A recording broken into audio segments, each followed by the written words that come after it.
Halo adik-adik semua. Bagaimana kabar kalian hari ini? Iya, semoga selalu gembira agar tetap sehat dan penuh semangat. Selamat berjumpa kembali di channel kesayangan kita ini. Kali ini kita akan membahas soal-soal ujian IPS dengan topik sosiologi.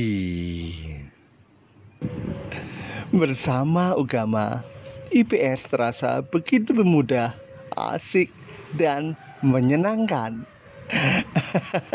Nah, baiklah, mari kita langsung saja menuju ke soal. Nah, soalnya sebagai berikut. Seorang siswa SMP di Cina menyumbangkan seluruh uang tabungan hasil jerih payahnya dari mengumpulkan botol bekas air mineral kepada anak-anak korban HIV/AIDS. Tindakan siswa dalam interaksi sosial tersebut dipengaruhi oleh faktor A. Imitasi, B. Identifikasi, C. Motivasi, D. Empati, dan E. Sugesti. Aha, nah sekarang kita langsung saja pada pembahasan. Adik-adik tidak perlu khawatir. Di sini setiap pembahasan akan kami sajikan detail permasalahannya sehingga adik-adik bisa menemukan jawaban yang paling tepat. Oke, yuk kita langsung ke pembahasan. Oke, untuk pembahasan soal tadi, kita perlu memahami konsep dasar. Faktor-faktor pendorong interaksi sosial. A. Imitasi ialah tindakan meniru orang lain. B. Identifikasi ialah keinginan untuk meniru secara keseluruhan orang lain. C. Empati ialah simpati mendalam yang dapat mempengaruhi kejiwaan dan fisik seseorang. Dan D. Sugesti ialah tindakan yang dipengaruhi oleh pandangan orang lain. Cara praktisnya, siswa tersebut menyumbangkan hasil jerih payahnya karena ikut merasakan penderitaan korban HIV/AIDS. Rasa itu termasuk empati. Nah, sekarang kita sudah tahu mana pilihan yang paling tepat. Ya, tepat sekali. Jawabannya adalah D. Empati. Nah, bagaimana? Semakin tertarik dengan IPS? Ya, di sini kami akan mengajak adik-adik untuk belajar IPS dengan menyenangkan.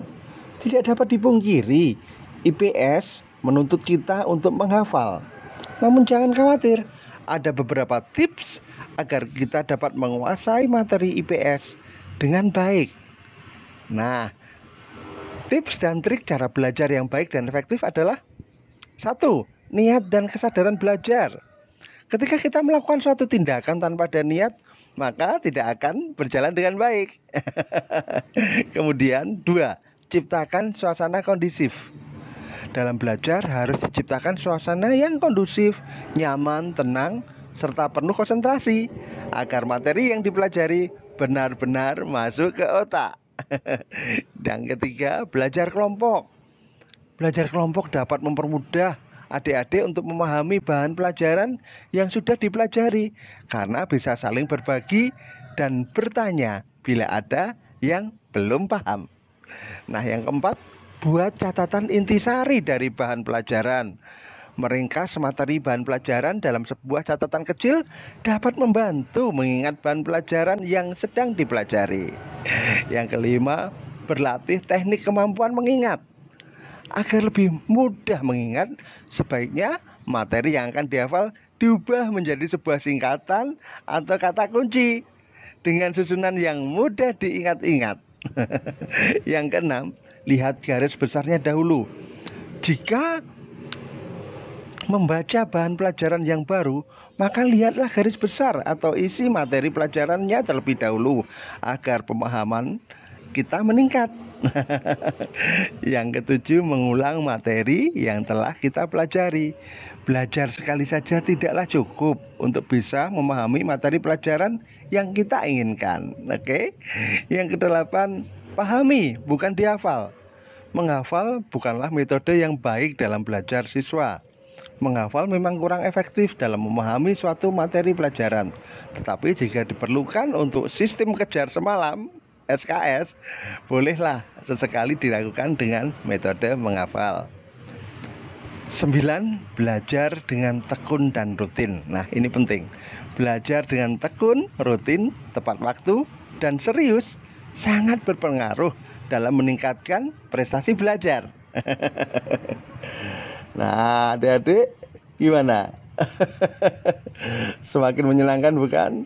Oke, jangan lupa ya, subscribe channel kesayangan kita ini dan klik tanda lonceng agar selalu tidak ketinggalan video-video kami selanjutnya. Nah, sampai di sini dulu perjumpaan kita. Sampai bertemu kembali di channel selanjutnya. Dah.